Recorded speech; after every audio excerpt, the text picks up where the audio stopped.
O Caibalion, estudo da filosofia hermética do Antigo Egito e da Grécia. Escrito por 3 iniciados e traduzido por Rosa Bis Camaizar, editora Pensamento, 23ª edição. Capítulo 5. O universo mental. Abre aspas. O universo é mental. Ele está dentro da mente do todo. Fecha aspas. O Caibalion.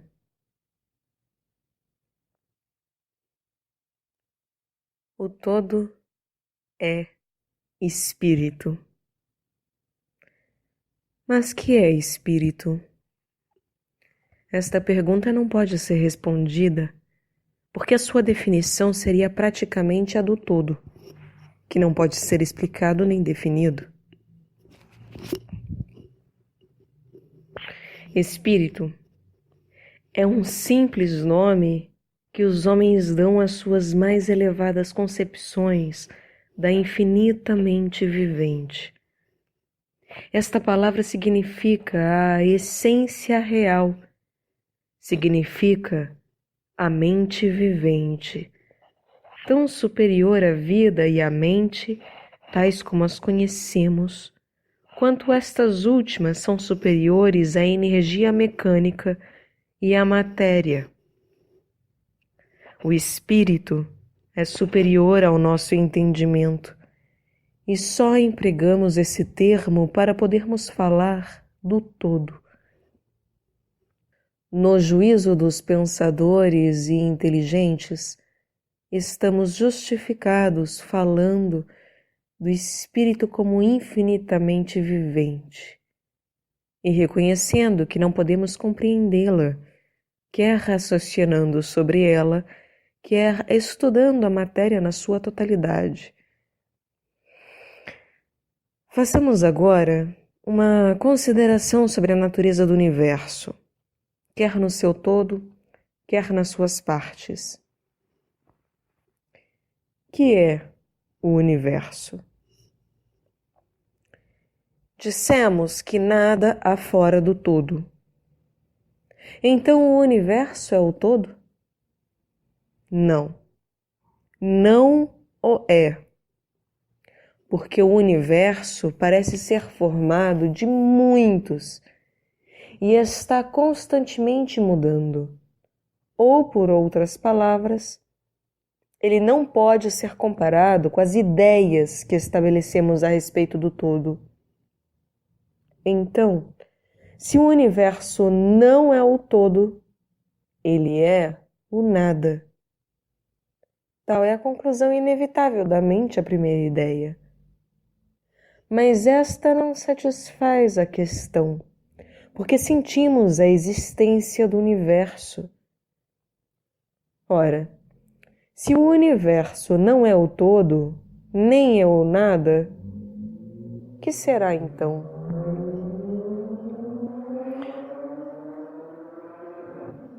Examinemos a questão. Se verdadeiramente o universo existe, ou parece existir, ele procederá diretamente do todo.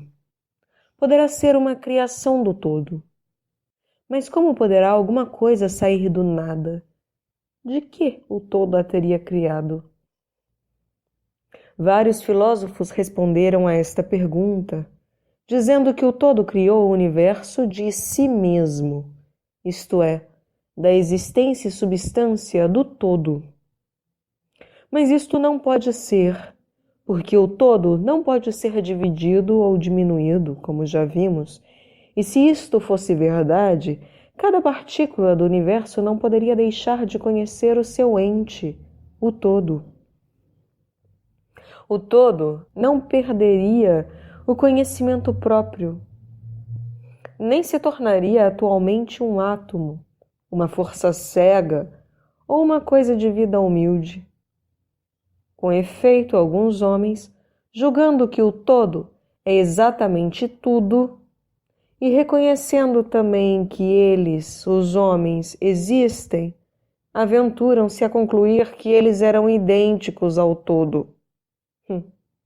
E atroaram os ares com seus clamores de "Eu sou Deus", para divertimento da multidão e sorriso dos sábios. O clamor do corpúsculo que dissesse "Eu sou o homem" seria mais modesto em comparação. Mas que é, pois, o universo, se não for o todo separando a si mesmo em fragmentos? Que outra coisa poderá ser? De que coisa poderá ser feito? Esta é a grande questão. Examinemo-la bem. Reconhecemos que o princípio de correspondência, vide a primeira lição, vem em nosso auxílio aqui. O velho axioma hermético, abre aspas, o que está em cima é como o que está embaixo, fecha aspas, pode ser empregado com êxito neste ponto. Permite-nos fazer uma rápida hipótese sobre os planos elevados, examinando-os em nós mesmos. O princípio de correspondência aplica-se a este como a outros problemas. Vejamos, pois, no seu próprio plano de existência, como cria o homem? Primeiramente, ele pode criar fazendo alguma coisa de materiais exteriores. Mas assim não pode ser, porque não há materiais exteriores ao todo com os quais ele possa criar. Em segundo lugar, o homem procria ou reproduz a sua espécie pelo processo de geração, que é a própria multiplicação por meio da transformação de uma parte da sua substância na da sua prole. Mas assim também não pode ser, porque o todo não pode transferir ou subtrair uma parte de si mesmo, assim como reproduzir ou multiplicar a si mesmo. No primeiro caso, haveria uma revogação da lei, e no segundo, uma multiplicação ou adição do todo. Ideias totalmente absurdas. Não há nenhum outro meio pelo qual o homem cria? Sim, há. Ele cria mentalmente. E deste modo, não emprega materiais exteriores, não reproduz a si mesmo, e apesar disso, o seu espírito penetra a criação mental. Conforme o princípio de correspondência, temos razão de considerar que o todo cria mentalmente o universo, de um modo semelhante ao processo pelo qual o homem cria as imagens mentais. Este é o testemunho da razão, que concorda perfeitamente com o testemunho do iluminado, como ele o manifesta pelos seus ensinos e escritos. Assim são os ensinamentos do sábio. Tal era a doutrina de Hermes. O todo não pode criar de outro modo senão mentalmente. Sem empregar qualquer material, não há, nada há para ser empregado, e nem reproduzir a si mesmo, o que é também impossível. Não se pode escapar desta conclusão da razão que, como dissemos, concorda com os mais elevados preceitos do iluminado. Justamente como vós podeis criar um universo de vós mesmos na vossa mentalidade, assim o todo cria o universo na sua própria mente. Mas o vosso universo é criação mental de uma mente finita, enquanto que o do todo é criação de uma mente infinita. Ambos são análogos em natureza, mas infinitamente diferentes em grau. Vamos examinar cuidadosamente como fazemos nos processos de criação e manifestação. Mas antes de tudo, é preciso fixardes as vossas mentes nesta frase: o universo e tudo o que ele contém é uma criação mental do todo. Com efeito, o todo é mente.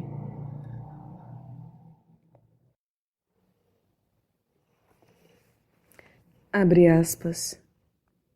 O todo cria na sua mente infinita inumeráveis universos que existem por eons de tempo.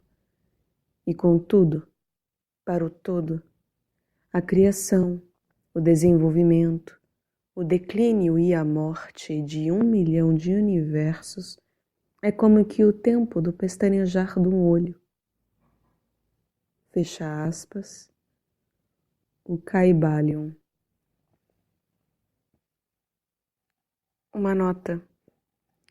A palavra éon, também conhecida em português como éon, deriva-se do grego, que significa idade, vida, tempo, ciclo gerador, eternidade.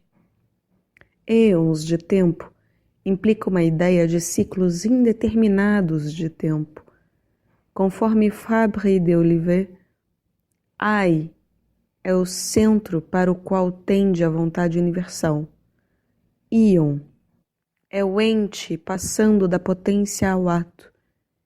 Em sentido restrito, é uma coisa indeterminada, sem forma definida, sem fixidez. A palavra éon representa, pois, o tempo que emprega a vontade universal para atingir o seu fim, que é a entrada no seio do todo.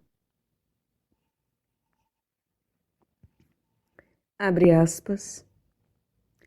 A mente infinita do todo é a matriz dos universos. Fecha aspas. O Kybalion. O princípio de gênero, vide lição primeira e seguintes, é manifestado em todos os planos de vida, quer materiais, mentais ou espirituais. Mas como já dissemos, gênero não significa sexo. O sexo é simplesmente uma manifestação material de gênero. Gênero significa relativo à geração ou criação. Em qualquer lugar, em qualquer plano em que uma coisa é criada ou gerada, o princípio de gênero se manifesta. E isto é verdade mesmo na criação dos universos.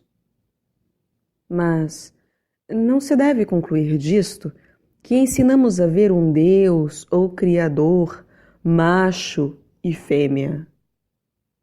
Esta ideia é um desvio dos antigos preceitos sobre esse assunto. O verdadeiro ensinamento é que o todo em si mesmo está fora do gênero, assim como qualquer outra lei, mesmo as do tempo e do espaço. Ele é a lei de que todas as leis procedem e não está sujeito a elas. Contudo, quando o todo se manifesta no plano de geração ou criação, os seus atos concordam com a lei e o princípio, porque se realizam num plano inferior de existência. E, por conseguinte, ele manifesta no plano mental o princípio de gênero, nos seus aspectos masculino e feminino. Esta ideia poderá causar admiração em alguns de vós, que aprendem-na pela primeira vez, mas todos vós aceitaste-a passivamente nas vossas concepções diárias. falais na paternidade de Deus e na maternidade da natureza, de Deus, o Pai divino, e da natureza, a Mãe universal. Logo, reconheceis instintivamente o princípio de gênero no universo. Não é verdade? Mas a doutrina hermética não exprime uma dualidade real. O todo é um. Os dois aspectos são simplesmente aspectos de manifestação. O ensinamento é que o princípio masculino manifestado pelo todo só impede a destruição da concepção atual do universo. Ele projeta o seu desejo no princípio feminino, que se chama natureza, ao mesmo tempo que este último começa a obra atual da evolução no universo, desde os simples centros de atividade até o homem, e subindo cada vez mais de acordo com as bem estabelecidas leis da natureza. Se dais preferência aos velhos modos de expressão, podeis considerar o princípio masculino como Deus, o Pai, e o princípio feminino como a natureza, a Mãe universal, em cuja matriz todas as coisas foram geradas. Isto não é simplesmente uma ficção poética de linguagem. É uma ideia do processo atual da criação do universo. Mas é preciso não esquecer que o todo é um e que o universo é gerado, criado e existe na sua mente infinita. Isto nos permitirá fazer uma ideia de vós mesmos, se quiserdes aplicar a lei de correspondência à vossa própria mente e a vós mesmos. Sabeis que a parte de vós que chamais eu, em certo sentido, sustenta e prova a criação de imagens mentais da vossa própria mente. A parte da vossa mente em que é realizada a geração mental pode ser chamada o eu inferior, distinto do eu, com E maiúsculo, que sustenta e examina os pensamentos, as ideias e as imagens do eu inferior. Reparai bem que o que está em cima é como o que está embaixo, e que os fenômenos de um plano podem ser empregados na solução dos enigmas de planos superiores ou inferiores.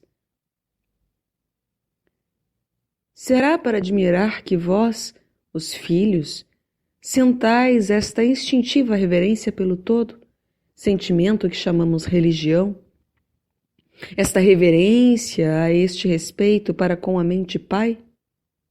Será para admirar que, ao considerar as obras e as maravilhas da natureza, fiqueis dominado por um grande sentimento que tem sua origem fora do vosso íntimo ser? É a mente mãe que vos estreita, como a mãe estreita seu filho ao seio. Não deveis cometer o erro de crer que o pequeno mundo que vedes ao redor de vós, a Terra, que é simplesmente um grão de areia em comparação com o universo, seja o próprio universo. Existem milhões de mundos semelhantes e maiores.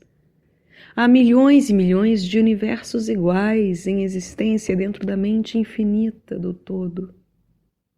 E mesmo no vosso pequeno sistema solar, há regiões e planos de vida mais elevados que os nossos, e entes em comparação aos quais nós, míseros mortais, somos como as viscosas formas viventes que habitam no fundo do oceano, comparadas ao homem.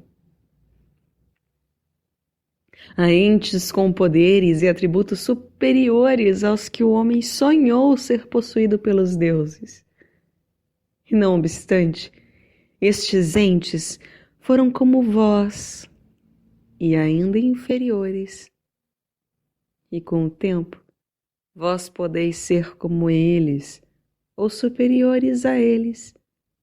Porque, como diz o iluminado, tal é o destino do homem.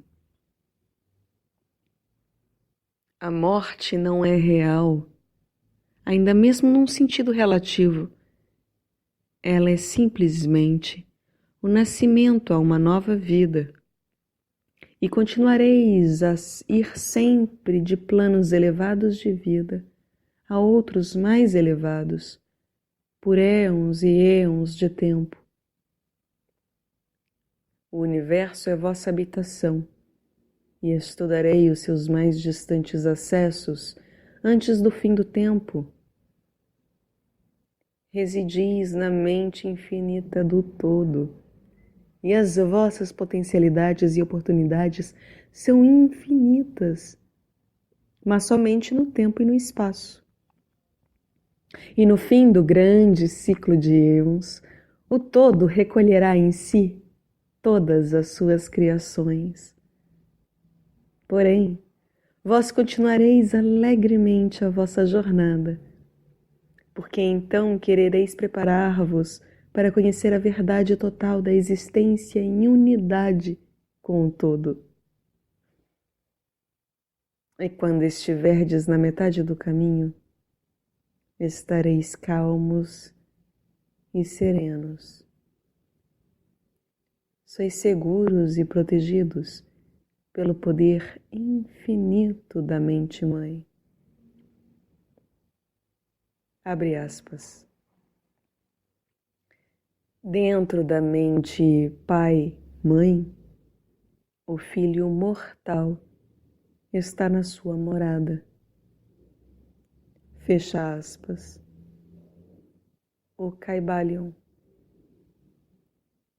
Abre aspas. Não há nenhum órfão de pai ou de mãe no universo. Fecha aspas. O Kybalion.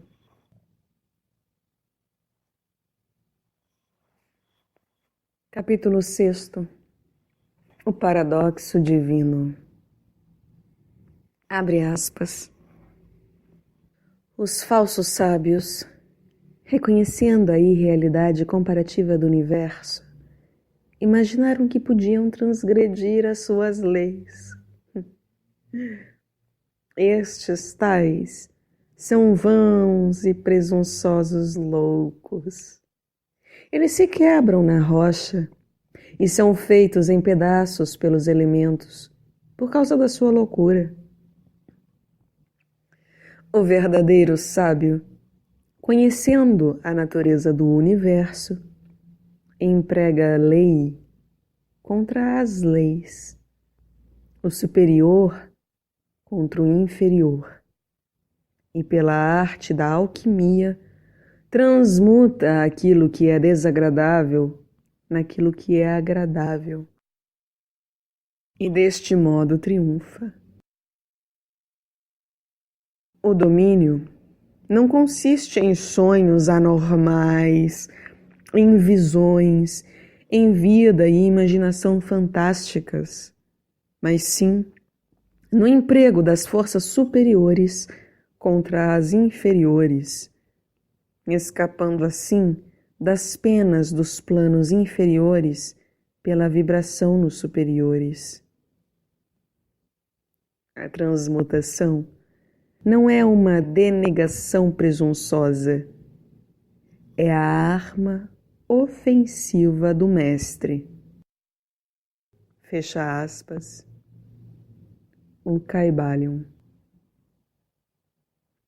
Este é o paradoxo do universo, que resulta do princípio de polaridade que se manifesta quando o todo começa a criar. É necessário prestar atenção, porque isto estabelece a diferença entre a falsa e a verdadeira sabedoria. Enquanto que para o todo infinito, o universo, as suas leis, as suas forças, a sua vida e os seus fenômenos são como pensamentos presentes no estado de meditação ou sonho, para tudo o que é finito, o universo deve ser considerado como real, e a vida, a ação e o pensamento devem ser baseados nele, de modo a concordar com o preceito da verdade superior. Cada qual concordando com o seu próprio plano e as suas leis. Se o todo imaginasse que o universo era verdadeira realidade, desgraçado do universo, porque ele não poderia subir do inferior ao superior, que é a deificação. Então o universo ficaria fixo e o progresso seria impossível. E se o homem, devido à falsa sabedoria, considerar as ações, vidas e pensamentos do universo como um mero sonho, semelhante aos seus próprios sonhos finitos, então ele o faz não conveniente para si. E, como um dormidor que está passeando, tropeça sempre num círculo vicioso, sem fazer progresso algum, sendo, por fim, despertado por uma queda terrível, proveniente das leis naturais que ele ignora. Conservai sempre a vossa mente nas estrelas, mas deixai os vossos olhos verem os vossos passos, para não cairdes na lama, por causa da vossa contemplação de cima. Lembrai-vos do paradoxo divino, que ao mesmo tempo que o universo não existe, ele existe. Lembrai-vos sempre dos dois polos da verdade, o absoluto e o relativo.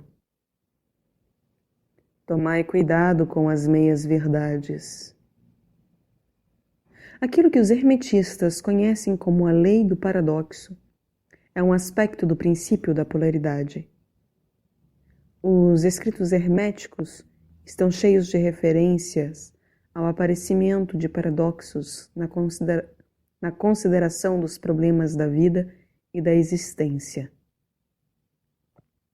Os instrutores previnem constantemente os seus discípulos contra o erro de omitir o outro lado de cada questão.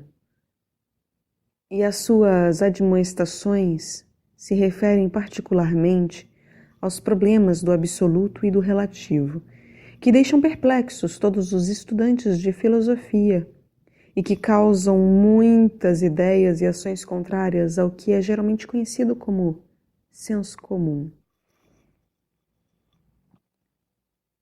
Nós prevenimos a todos os estudantes que fiquem certos de compreender o paradoxo divino do absoluto e do relativo, para não ficarem atolados na lama da meia-verdade.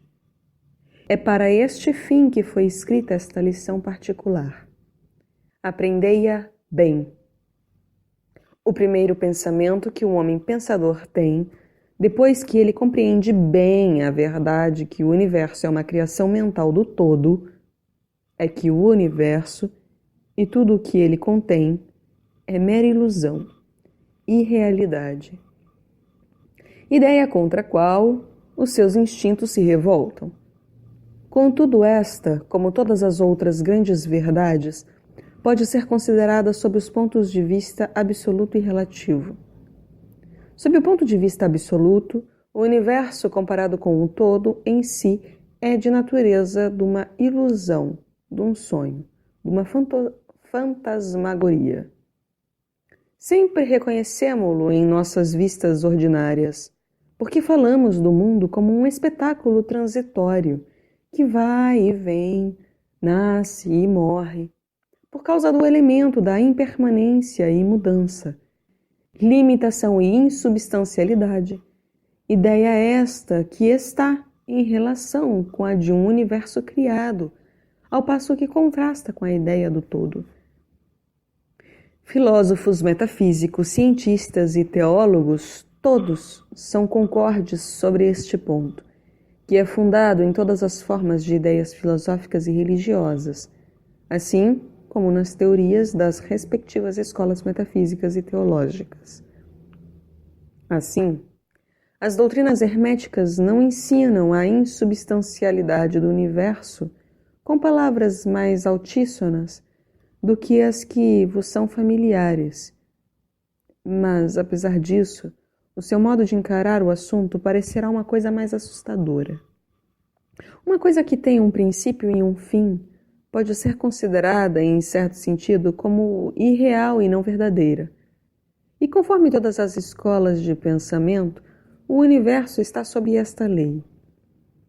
No ponto absoluto de vista, não há real a não ser o todo, que não pode ser realmente explicado. Ou o universo é criado da matéria, ou é uma criação mental na mente do todo. Ele é insubstancial, não duradouro, uma coisa de tempo, espaço e mobilidade. É necessário compreenderdes cabalmente isto, antes de passardes a examinar as concepções herméticas sobre a natureza mental do universo. Examinai cada uma das outras concepções e vereis que elas não são verdadeiras. Mas o ponto de vista absoluto mostra um só lado do panorama. O outro lado é o relativo. A verdade absoluta foi definida como sendo as coisas como a mente de Deus as conhece, ao passo que a verdade relativa são as coisas como a mais elevada razão do homem as compreende. Assim, ao passo que para o todo o universo é irreal e ilusório, um simples sonho ou resultado de meditação, para as mentes finitas que fazem parte deste mesmo universo e o observam através das suas faculdades, ele é verdadeiramente real e assim deve ser considerado. Ao reconhecer o ponto de vista absoluto, não devemos cometer o erro de negar ou ignorar os fatos e fenômenos do universo do modo como estes se apresentam às nossas faculdades. Lembremos-nos que não somos o todo. Para dar um exemplo familiar, todos reconhecemos que a matéria existe para os nossos sentidos e estaríamos errados se o não reconhecêssemos. Mas sempre a nossa mente finita compreende a afirmação que, falando cientificamente, não há nada mais que a matéria. Aquilo que chamamos matéria é considerado como sendo simplesmente uma agregação de átomos, os quais são um grupo de unidades de força chamadas elétrons ou íons, que estão em constante vibração e movimento circular. A respeito disso, uma nota. Íon, do vocábulo grego, é a violeta. No sentido restrito, esta palavra significa violeta. O seu verdadeiro significado é dado por Fabre d'Olivet. Diz este autor na sua Língua Hebraica Reconstituída. Dicionário Radical. Íon, o ente passando da potência ao ato, o ente manifestado. É em sentido extenso a faculdade geradora da natureza, a força plástica. Em sentido mais restrito, é uma coisa indeterminada, mole, dócil, fácil, própria para receber todas as formas. Tal é a matéria antes de formar os átomos e as moléculas. Batemos numa pedra e sentimos o baque. Parece ser uma coisa real, mas é simplesmente o que dissemos acima. Mas lembremo-nos que o nosso pé, que sente o baque, também é matéria e, portanto, é constituído de elétrons, porque esta matéria também é nosso cérebro. E para melhor dizer, se não fosse por causa da nossa mente, absolutamente não poderíamos reconhecer o pé ou a pedra. Assim, o ideal do artista ou escultor, que ele tanto esforça para reproduzir na tela ou no mármore, parece verdadeiramente real para ele. Assim se produzem os caracteres na mente do autor ou dramaturgo, o qual procura expressá-los de modo que os outros os possam reconhecer. E se isto É verdade no caso da nossa mente finita. Qual não será o grau de realidade nas imagens mentais criada na mente do infinito? Oh, amigos, para os mortais, este universo de mentalidade é verdadeiramente real. É o único que sempre podemos conhecer, ainda que subamos de planos a planos cada vez mais elevados. Para conhecê-lo de outro modo, pela experiência atual, teríamos de ser o todo mesmo. É verdade que quanto mais alto nos elevamos na escala, alcançamos as proximidades da mente do Pai, as coisas mais visíveis tomam a natureza ilusória das coisas finitas. Mas antes que o todo nos retire em si, a visão atual não desaparece. Assim, não devemos viver acima das formas da ilusão.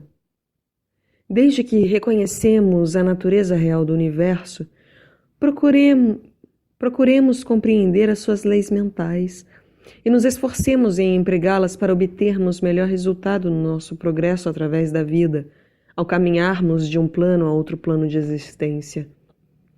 As leis do universo não são as pequenas leis férreas, por causa da sua natureza mental. Tudo, exceto o todo, é limitado por elas. Aquilo que está na mente infinita do todo é real, em grau relativo a esta mesma realidade que é revestida na natureza do todo. Não fiquemos, pois, incertos e atemorizados. Somos todos firmemente contidos na mente infinita do todo, e nada nos pode prejudicar e nos intimidar. Não há força fora do todo para agir sobre nós. Podemos, pois, ficar calmos e tranquilos. Há um mundo de conforto e tranquilidade nesta realização depois de atingida. Então, calmos e tranquilos, repousaremos, embalados no berço do abismo, ficando sem perigo no seio do oceano da mente infinita, que é o todo. No todo, moveremos, viveremos e teremos a nossa existência. A respeito disso, uma nota. Abismo, latino abismos, e do grego é negativo e fundo, isto é, sem fundo. Esta palavra era empregada pelos gnósticos para representar aquele que não tem espaço nem tempo, a imensidade do todo. A matéria não é para nós a matéria inferior, enquanto vivemos no plano da matéria. Apesar de sabermos que é simplesmente uma agregação de elétrons ou partículas de força que vibram rapidamente e giram umas ao redor das outras na formação de átomos. Os átomos vibram e giram, formando moléculas que, por sua vez, formam as grandes massas de matéria. A matéria não é para nós a matéria inferior. Quando prosseguimos nas investigações mais elevadas e aprendemos dos preceitos herméticos que a força, da qual os elétrons são unidades, é simplesmente uma manifestação da mente do todo. E assim, no universo, tudo é simplesmente mental em sua natureza. Enquanto no plano da matéria, podemos reconhecer os seus fenômenos. Poderemos examiná-la, como fazem todos os mestres de graus mais ou menos elevados, mas fazemo-lo aplicando as forças superiores. Cometeremos uma loucura, pretendendo negar a existência da matéria no aspecto relativo. Podemos negar o seu domínio sobre nós. Devemos fazer, mas não devemos ignorar que ela existe em seus aspectos relativos, ao menos enquanto no seu plano. As leis da natureza não são menos constantes ou efetivas, como sabemos, apesar de serem simplesmente criações mentais. Elas estão em muitos efeitos dos diversos planos. Dominamos as leis inferiores, aplicando-lhes as que lhes são superiores, e somente por este modo. Mas não podemos escapar da lei e ficar inteiramente fora dela. Nada senão o todo pode escapar da lei. E isto é porque o todo é a própria lei, de que todas as leis procedem. Os mais adiantados mestres podem adquirir os poderes usualmente atribuídos aos deuses do homem, e há inúmeras ordens de entes, na grande hierarquia da vida, cujas existências e poderes excedem mesmo os dos mais elevados mestres entre os homens, a um grau imaginário para os mortais. Contudo, o mais elevado dos mestres e o ente mais elevado devem curvar-se à lei e ser como nada diante do todo. De modo que, se mesmo estes entes, cujos poderes excedem os atribuídos pelos homens aos seus deuses, estão subordinados à lei, imaginai qual não será a presunção do homem mortal da nossa raça e do nosso grau quando ousar considerar as leis da natureza como irreais, visionárias e ilusórias, porque chegou a compreender a verdade que as leis são de natureza mental e simples criações mentais do todo. Estas leis, que o todo destinou para governar as leis, não podem ser desafiadas nem arguidas. Enquanto durar o universo, elas durarão, porque o universo só existe pela virtude destas leis, que formam o seu vigamento e que, ao mesmo tempo, o mantém. O princípio hermético de mentalismo, explicando a verdadeira natureza do universo por meio do princípio que tudo é mental, não muda as concepções científicas do universo, da vida ou da evolução. Com efeito, a ciência simplesmente corrobora os ensinamentos herméticos.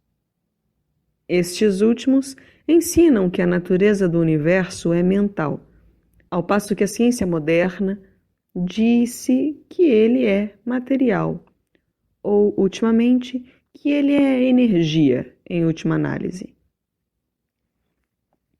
Os preceitos herméticos não caem no erro de combater os princípios básicos de Herbert Spencer, que afirmam a existência de uma energia infinita e eterna da qual todas as coisas procedem. Com efeito, os hermetistas reconhecem na filosofia de Spencer a mais elevada exposição das operações das leis naturais que foram promulgadas até agora, e eles creem que Spencer foi uma encarnação de um antigo filósofo que viveu no Egito milhares de anos antes e que por último se tinha encarnado como Heráclito, filósofo grego que viveu em 500 a.C. E eles consideram esta ideia da energia infinita e eterna como partindo diretamente da linha dos preceitos herméticos, sempre com o acréscimo da sua própria doutrina, que esta energia de Spencer é a energia da mente do todo. Com a chave mestra da filosofia hermética, o estudante poderá abrir várias portas das mais elevadas concepções filosóficas do grande filósofo inglês, cuja obra manifesta os resultados da preparação das suas encarnações precedentes. A sua doutrina a respeito da evolução e do ritmo está na mais perfeita concordância com os preceitos herméticos sobre o princípio do ritmo. Assim, o estudante do hermetismo não deve desprezar quaisquer destes pontos de vista científicos a respeito do universo. Todos devem ser interrogados para se concluir e compreender o princípio oculto que o todo é mente, o universo é mental e criado na mente do todo. Eles creem que os outros 6 dos 7 princípios se adaptarão a esta doutrina científica e servirão para esclarecê-la. Não há que admirar ao encontrarmos a influência do pensamento hermetista nos primitivos filósofos da Grécia, em cujas ideias fundamentais se baseiam em grande parte as teorias da ciência moderna. A aceitação do primeiro princípio hermético, o do mentalismo, é o único grande ponto de diferença entre a ciência moderna e os estudantes hermetistas. Mas a ciência se dirige gradualmente para o lado dos hermetistas nas suas apalpadelas, no meio da escuridão, para encontrar um caminho de saída do labirinto em que vaga nas suas pesquisas pela realidade. O fim desta lição é gravar na mente dos nossos estudantes a verdade que, para todos os intentos e propósitos, o universo e suas leis, seus fenômenos, são justamente reais. Que mesmo o homem está incluído nelas, de modo que poderiam estar sob a hipótese de materialismo ou energismo. Sob qualquer hipótese, o universo no seu aspecto exterior é mutável e transitório, e por isso sem substancialidade e realidade. Mas, notai o outro polo da verdade, sob qualquer das mesmas hipóteses, somos compelidos a agir e viver como se as coisas transitórias fossem reais e substanciais. Há sempre esta diferença entre as diversas hipóteses, que sob os velhos pontos de vista o poder mental era ignorado como força natural, ao passo que sob o mentalismo ele se torna uma grande força natural. Esta diferença revoluciona a vida daqueles que compreendem este princípio, as leis que dele resultam e as suas práticas. De modo que todos os estudantes devem compreender as vantagens do mentalismo e aprender a conhecer, usar e aplicar as leis que dele resultam. Mas não devem cair na tentação que, como diz o Kybalion, domina os falsos sábios e os deixa hipnotizados pela aparente irrealidade das coisas, tendo como consequência eles andarem para trás como desvairados, vivendo no mundo de sonhos, ignorando o trabalho e a vida do homem, sendo o seu fim quebrarem-se contra as rochas e se despedaçarem pelos elementos por causa da sua loucura. Em primeiro lugar, vem o exemplo do sábio, que a mesma autoridade estabelece do modo seguinte: ele emprega a lei contra as leis, o superior contra o inferior, e pela arte da alquimia transmuta o que é desagradável no que é agradável, e deste modo triunfa. Seguindo a autoridade, combatamos também a falsa sabedoria, que é uma loucura que ignora a verdade. O domínio não consiste em visões e sonhos anormais, em vida e imaginações fantásticas, mas sim no emprego das forças superiores contra as inferiores, escapando assim das penas dos planos inferiores pela vibração nos superiores. Lembrai-vos sempre, estudantes, que a transmutação não é uma presunçosa denegação, mas sim a arma ofensiva do Mestre. As citações acima são do Kybalion e são dignas de serem conservadas na memória do estudante. Nós não vivemos num mundo de sonhos, mas sim num universo que, enquanto relativo, é real tanto quanto as nossas vidas e ações são interessadas. A nossa ocupação no universo não é negar a sua existência, mas sim viver, empregando as leis para nos elevarmos do inferior ao superior, fazendo o melhor que podemos sob as circunstâncias que aparecem cada dia e vivendo tanto quanto é possível para as nossas ideias elevadas e os nossos ideais. O verdadeiro fim da vida não é conhecido pelo homem neste plano. As maiores autoridades e a nossa própria intuição dizem-nos que não cometeríamos erro vivendo do modo melhor que pudermos e segundo a tendência universal no mesmo ponto, apesar das aparentes evidências em contrário.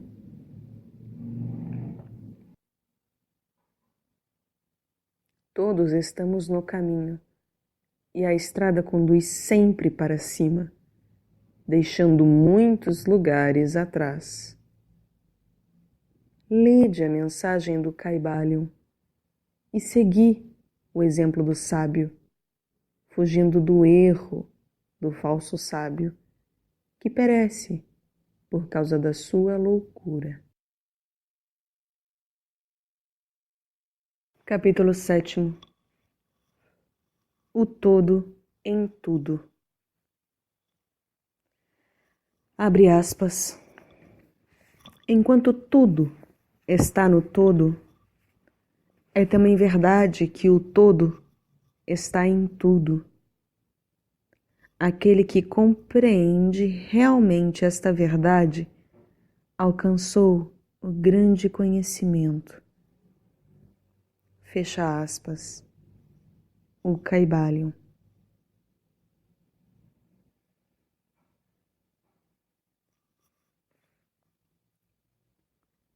Quantas vezes a maioria das pessoas ouviram repetir a declaração que a sua divindade, chamada por muitos nomes, era todo em tudo. E quão pouco suspeitaram elas da verdade oculta, encoberta por estas palavras tão descuidadamente pronunciadas. A expressão comumente usada é uma sobrevivência da antiga máxima hermética acima citada. Como diz o Kybalion, aquele que compreende realmente esta verdade alcançou o grande conhecimento. E sendo assim, permiti-nos examinar esta verdade, cujo conhecimento tanto significa. Nesta exposição da verdade, essa máxima hermética, está encoberta uma das maiores verdades filosóficas, científicas e religiosas. Nós vos explicamos o preceito hermético a respeito da natureza mental do universo. A verdade é que o universo é mental, ele está dentro da mente do todo. Diz o Kybalion, na passagem citada acima, tudo está no todo. Mas note-se também a declaração corretiva que é também verdade que o todo está em tudo. Esta declaração aparentemente contraditória é reconciliável pela lei do paradoxo. É, aliás, uma exata declaração hermética das relações que existem entre o todo e o seu universo mental. Vimos que tudo está no todo. Vejamos agora o outro aspecto do assunto. Os ensinos herméticos são, com efeito, que o todo está iminente, permanece, está inerente, habita no seu universo e em cada partícula, unidade ou combinação dentro do universo. Esta expressão é geralmente ilustrada pelos instrutores como uma referência ao princípio da correspondência. O instrutor ensina ao discípulo a formar uma imagem mental de uma coisa, uma pessoa ou uma ideia, porque todas as coisas têm uma forma mental. Dando como exemplo o ator dramático que forma uma ideia dos seus caracteres, ou um pintor ou escultor que forma uma imagem de um ideal que ele procura exprimir pela sua arte. Neste caso, o estudante deve compreender que, enquanto a imagem tem a sua existência e ser somente em sua própria mente, ao mesmo tempo ele, o estudante, autor, dramaturgo, pintor ou escultor, está em certo sentido imanente e permanece, habita na imagem mental. Em outras palavras, toda a virtude, vida, espírito e realidade da imagem mental é derivada da mente imanente do pensador. Considerai isto por um momento e logo compreendereis a ideia. Para tomarmos um exemplo moderno, diremos que Otelo, Iago, Hamlet, Lear, Ricardo III existiram somente na mente de Shakespeare, no tempo da sua concepção ou criação. E ainda, Shakespeare também existiu em cada um destes caracteres, dando-lhes a sua vitalidade, espírito e ação.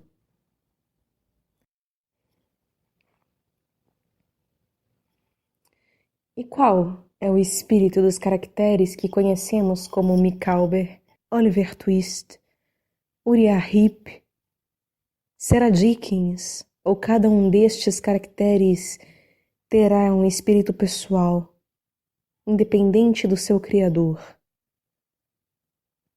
Tem a Vênus de Médici, a Madonna Sixtina, o Apolo de Belvedere, espírito e realidade de si próprios? Ou representam eles o poder espiritual e mental dos seus criadores?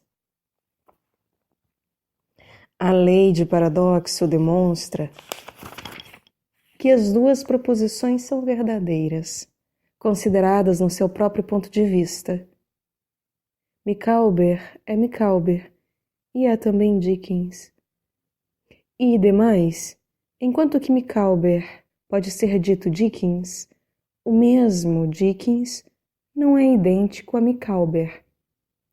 O homem, como Micawber, pode exclamar: "O espírito do meu Criador está inerente em mim, e, apesar disso, eu não sou ele." Quão diferente é esta da horrível meia-verdade tão estrondosamente anunciada por alguns dos falsos sábios que enchem a atmosfera dos seus gritos: "Eu sou Deus." Imaginai o pobre diabo do Micawber ou de Uriah Heep gritando: "Eu sou Dickens." Ou alguns dos humildes bobos das peças de Shakespeare anunciando com grande eloquência: "Eu sou Shakespeare." O todo está até na minhoca. Contudo, a minhoca está longe de ser o todo. E até é de se admirar que, conquanto a minhoca só exista como coisa humilde, criada e tendo a sua existência na mente do todo, ele, o todo, esteja imanente na minhoca e nas partículas que a formam. Haverá, talvez, um mistério maior que o de tudo no todo e o todo em tudo?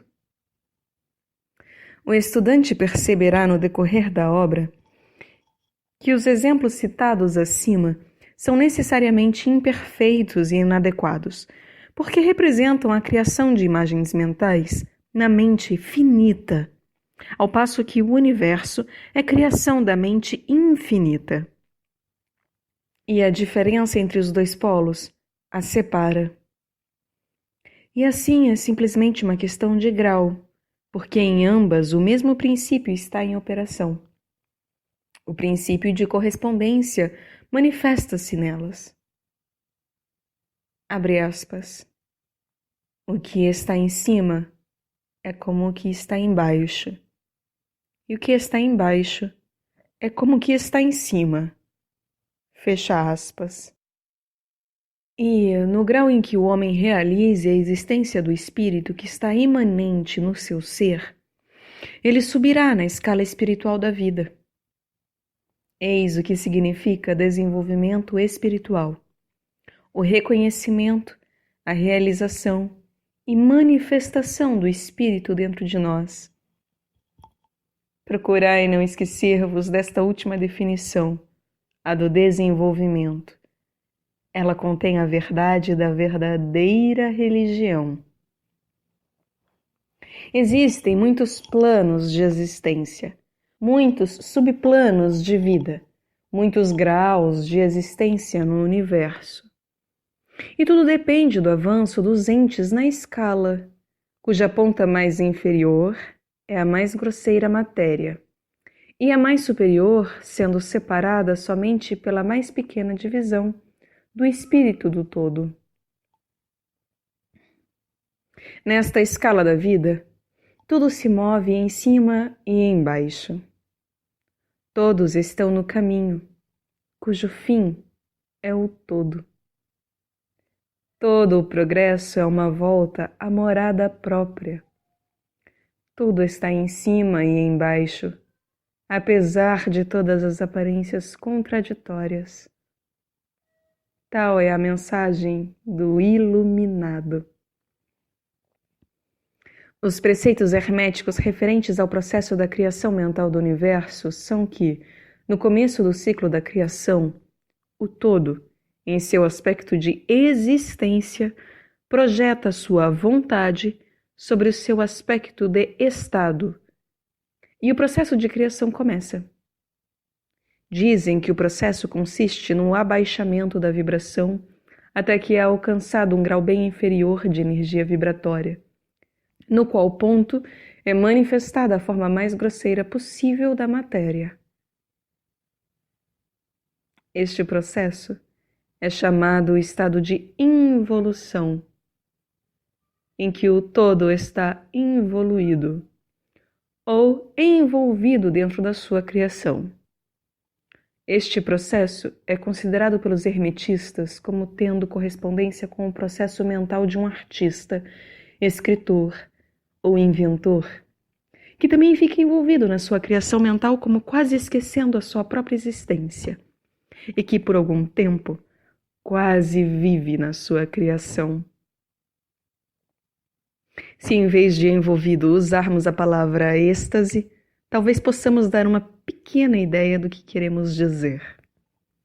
Este estado involutivo da criação é muitas vezes chamado a efusão da energia divina, como o estado evolutivo é chamado infusão. O polo extremo do processo da criação é considerado como sendo mais afastado o movimento pelo todo, enquanto que o princípio do estado evolutivo é considerado como o princípio da volta do pêndulo do ritmo, sendo expressa em todos os ensinos herméticos uma ideia de volta a casa. Os preceitos são que durante a efusão, as vibrações tornam-se cada vez mais inferiores, até que finalmente a restringência cessa e as vibrações de volta começam. Mas há uma diferença. Ao passo que na efusão as forças criadoras manifestam-se compactamente e como um todo, no começo do estado evolutivo ou de infusão, é manifestada a lei de individualização, que há a tendência a separar em unidades de força, até que finalmente aquilo que se separou do todo como energia não individualizada volte à sua fonte como unidade de força altamente desenvolvida, tendo subido de mais a mais na escala por meio da evolução física, mental e espiritual. Os antigos hermetistas usam a palavra meditação ao descrever o processo de criação mental do universo na mente do todo. A palavra contemplação sendo também frequentemente empregada. Mas a ideia entendida parece ser a do emprego da atenção divina. Atenção é uma palavra derivada de um verbo latino que significa estender-se, desdobrar-se.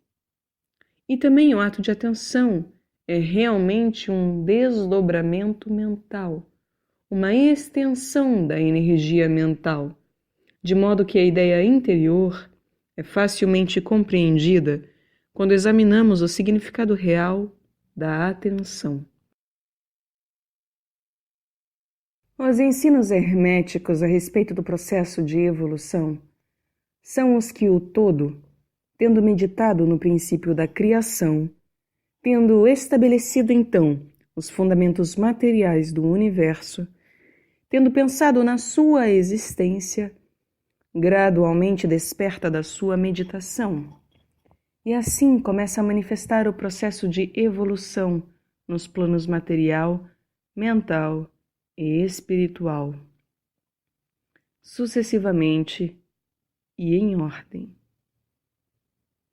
Então o movimento de ascensão começa e tudo começa a mover-se para a mansão espiritual. A matéria torna-se menos grosseira. As unidades nascem à existência. As combinações começam a formar-se.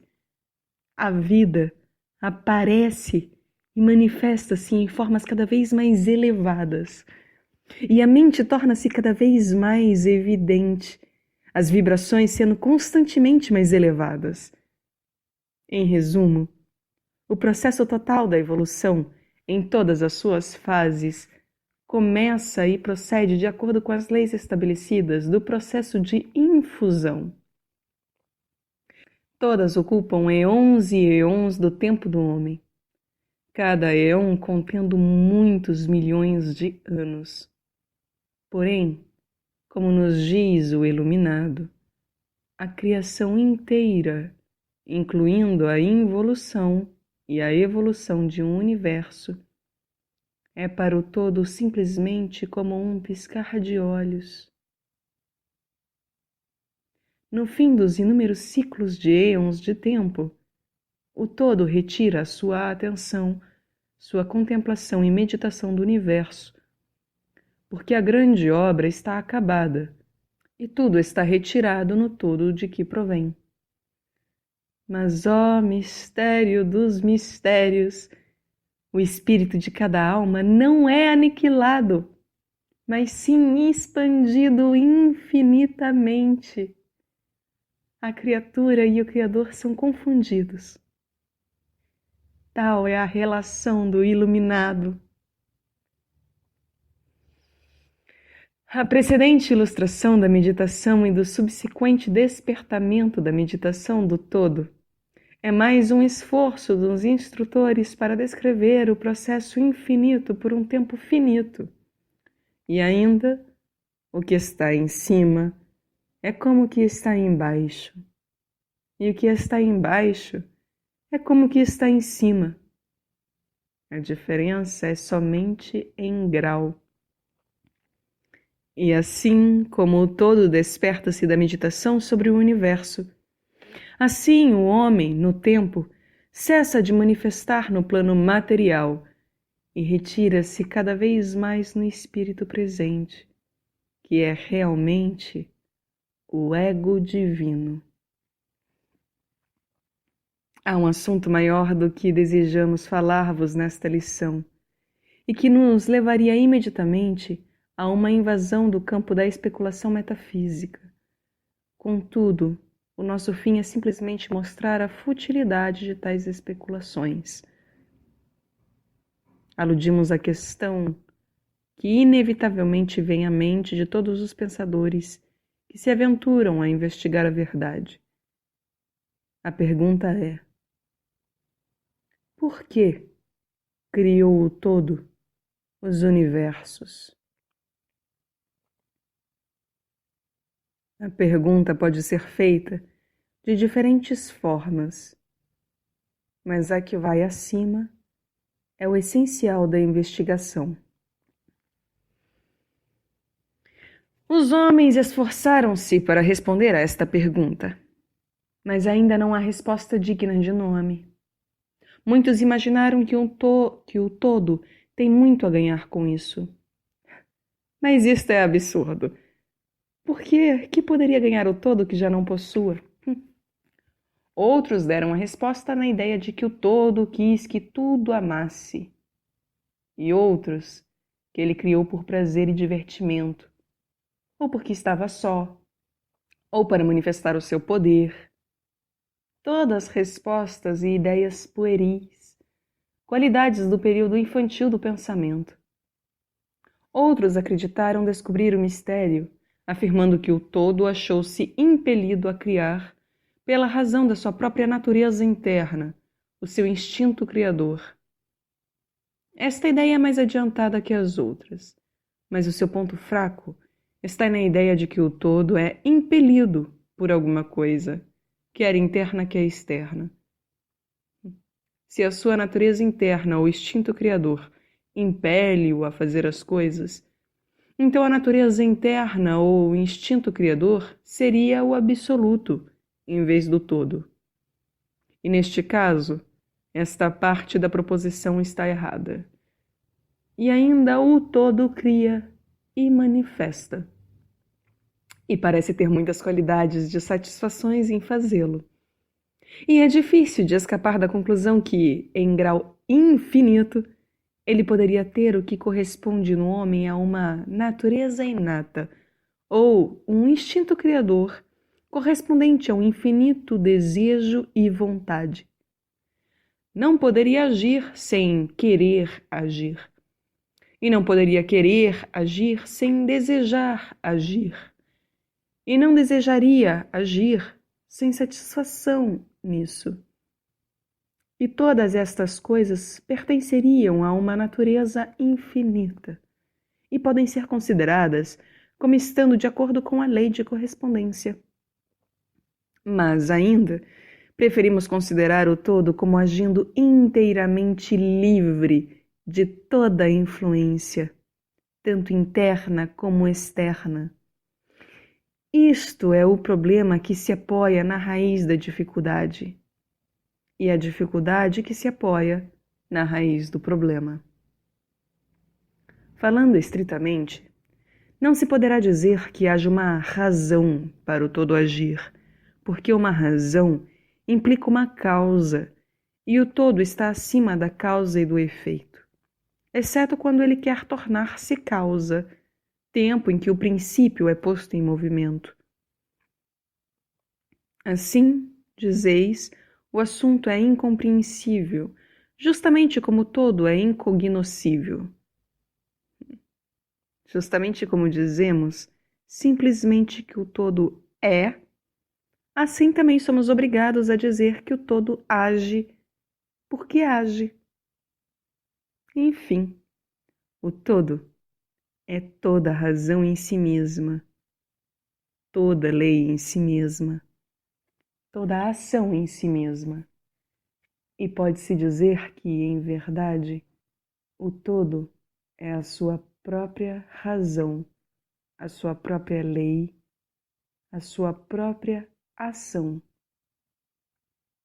Ou que o todo, a sua razão, a sua ação, a sua lei, são um, com todos estes nomes sendo de uma só coisa.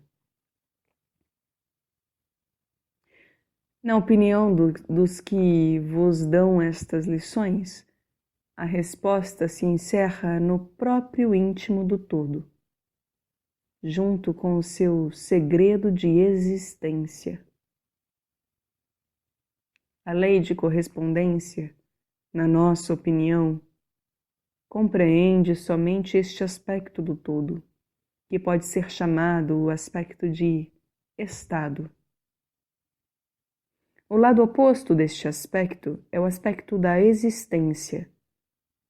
no qual todas as leis perdem-se na lei, todos os princípios emergem no princípio, e o todo, o princípio, a existência, são idênticos entre si, uns aos outros.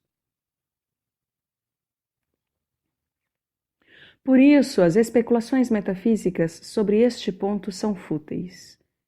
Entramos aqui no assunto simplesmente para mostrar que conhecemos a pergunta e também o absurdo das respostas ordinárias das metafísicas e teologias.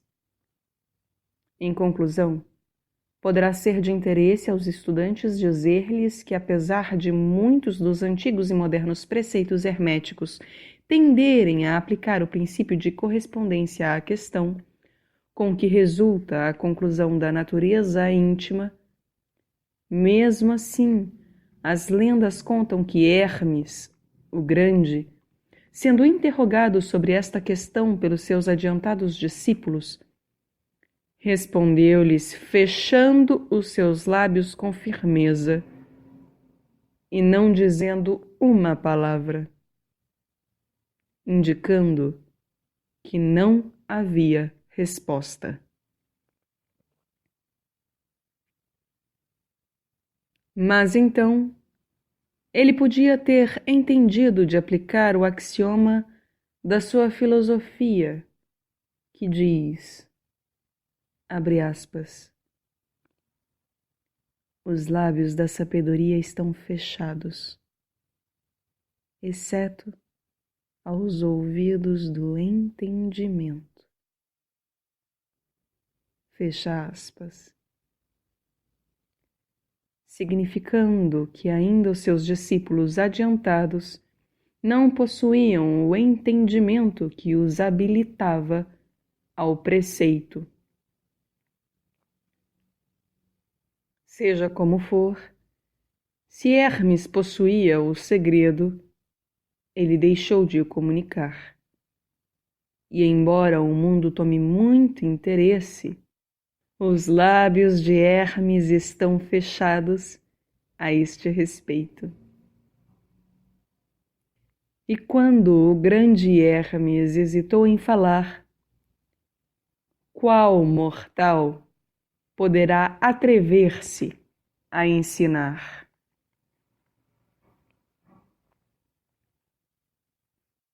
Porém, deveis lembrar que, ainda que seja aquela resposta deste problema, se porventura há uma resposta, permanece a verdade que, enquanto tudo está no todo, é também verdade que o todo está em tudo.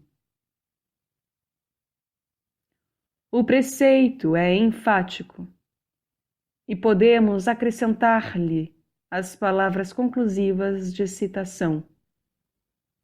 Abre aspas. Aquele que compreende realmente esta verdade alcançou o grande conhecimento. Fecha aspas.